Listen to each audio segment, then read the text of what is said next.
അരൂർ തുറവൂർ ഉയരപ്പാത നിർമ്മാണ പ്രദേശത്തെ യാത്രാ ദുരിതത്തിൽ നട്ടം തിരിഞ്ഞ് ജനങ്ങൾ. ദേശീയപാത സഞ്ചാര യോഗ്യമാക്കണമെന്നാവശ്യപ്പെട്ട് ജനകീയ സമിതി പണിതടയൽ സമരമിരിക്കുന്നു.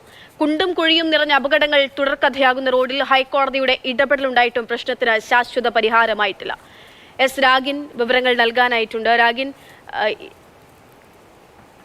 ഈ പ്രശ്നങ്ങളൊക്കെ എന്ന് പറയുന്നത് ഇത് നിരന്തരം ഇങ്ങനെ കേട്ടുകൊണ്ടേയിരിക്കുകയാണ്, എന്നിട്ടും ഒരു തരത്തിലുള്ള പരിഹാരവും ഉണ്ടാകുന്നില്ല എന്നുള്ളതാണ്. പറയൂ.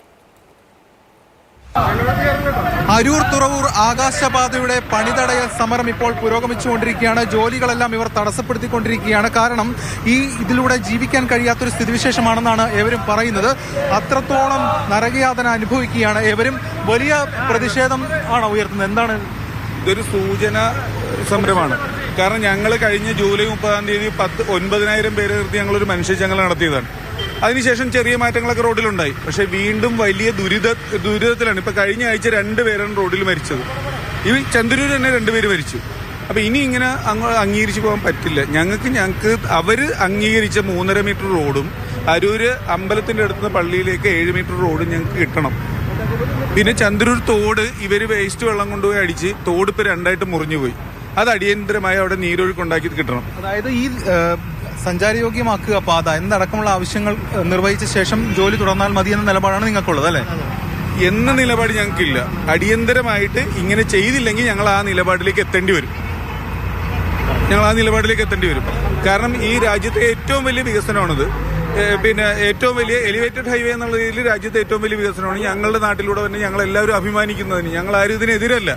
പക്ഷെ ഇവിടുത്തെ ജനങ്ങളെ പുഴുക്കളായിട്ട് കണ്ടിട്ട് അശോക കമ്പനി ജോലി ചെയ്ത് പോകാൻ പറ്റില്ല.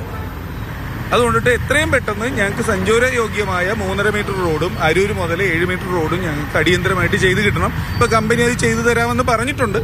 പക്ഷെ അത് അടിയന്തരമായിട്ട് എത്രയും പെട്ടെന്ന് ചെയ്ത് കിട്ടണം. അല്ലെങ്കിൽ ഇവിടെ ഒരുപാട് ഡെയിലി അപകടങ്ങളാണ്, 100 കണക്കിന് അപകടങ്ങളാണ് ഇവിടെ ഉണ്ടാവുന്നത്. ഒരു സൂചനാ സമരം എന്ന നിലയിലാണ് ഇപ്പോൾ മുന്നോട്ട് കൊണ്ടുപോകുന്നത് എന്ന് പറഞ്ഞാൽ ഇപ്പോൾ കഴിഞ്ഞ ദിവസങ്ങളിലെല്ലാം നല്ല രീതിയിൽ ആംബുലൻസും എല്ലാം ഇവിടെ ബ്ലോക്കിൽ പെട്ടുപോയി. ഒരുപാട് രോഗികൾക്ക് കറക്റ്റ് സമയത്ത് മെഡിക്കൽ ചികിത്സയ്ക്ക് പോലും പോകാൻ പറ്റാത്തൊരവസ്ഥയിലായിരുന്നു. അതൊക്കെ ശരിക്കും പറഞ്ഞാൽ ജനങ്ങളോട് കാണിക്കുന്ന ഏറ്റവും വലിയ അനീതിയാണ്. അശോക കമ്പനി കാണിക്കുന്ന എല്ലാ അനീതിയോട് തന്നെയാണ്. കാരണം കഴിഞ്ഞ ദിവസം ഞങ്ങളൊരു സമരം ചെയ്തു, മനുഷ്യചങ്ങല വെച്ചു. ആ ചങ്ങല കഴിഞ്ഞപ്പോഴത്തേക്ക് അവർ 3 മീറ്റർ റോഡ് ചെയ്യാമെന്ന് പറഞ്ഞു. പക്ഷേ അത് ഒരു അഡ്ജസ്റ്റ്മെന്റ് റോഡ് മാത്രം ചെയ്തു. വീണ്ടും ജനങ്ങളെ ദുരിതത്തിലാക്കുകയാണ് ചെയ്തിട്ടുള്ളത്. തന്നെ ഈ പാതയോരങ്ങൾക്ക് അടുത്തുള്ള കടകളൊക്കെ തന്നെ ഒരുപാട് നിന്നുപോയിട്ടുണ്ട്. മാത്രമല്ല 28ഓളം പേർ മരിച്ചിട്ടുണ്ട് ഈ മേഖലയിലൊക്കെ തന്നെ. ഇനിയും ഈ ഒരു കാര്യം തുടർന്നു പോകാൻ കഴിയും. കാരണം ചെളിക്കെട്ട് അടക്കം നിലനിൽക്കുകയാണ് എന്നതാണ് നിങ്ങളുടെ പ്രധാനപ്പെട്ട ഒരു കൺസേൺ, അല്ലേ?